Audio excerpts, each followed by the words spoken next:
Hi everyone, it's Kevin Annett. It's March 4th, 2016.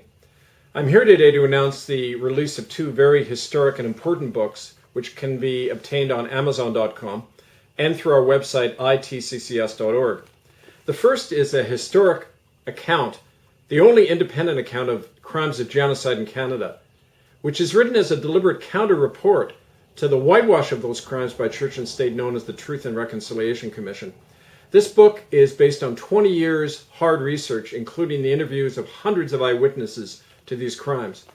It has within it documents deliberately suppressed by the Truth and Reconciliation Commission, such as these death records from the very first year that Indian residential schools were operating in Western Canada, showing that over half the children were already dying.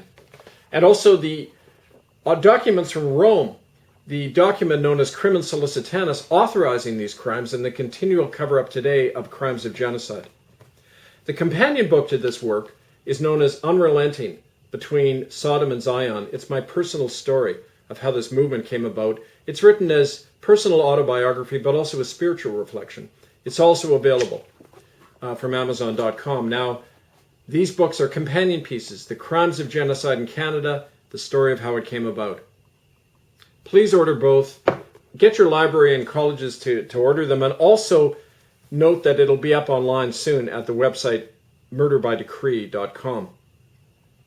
This is very important these days to get this information out, and I'll give you a simple reason why. The massive censorship and misinformation going out about these crimes of genocide, because the crimes are still carrying on today. Here's an example of what I'm talking about.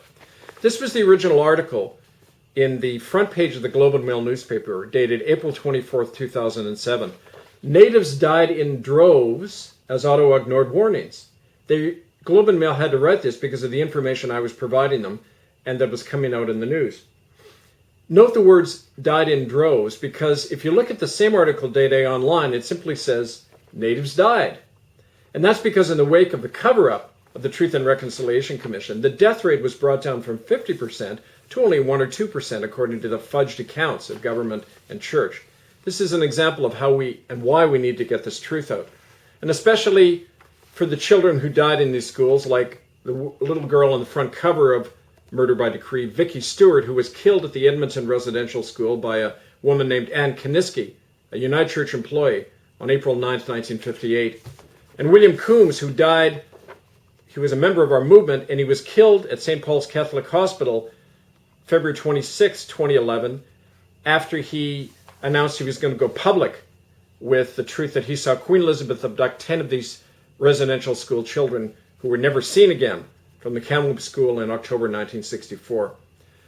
Remember their struggle, keep alive their memory, and prevent these crimes from continuing happening today, because one of the emphases of the book, Murder by Decree, is how these crimes of genocide are continuing to happen through the continued disappearance of Aboriginal women and children across Canada. Follow our work at itccs.org, order the books, and carry on so that the dead may rest and we may recover our nation from the criminals now in power. Thank you.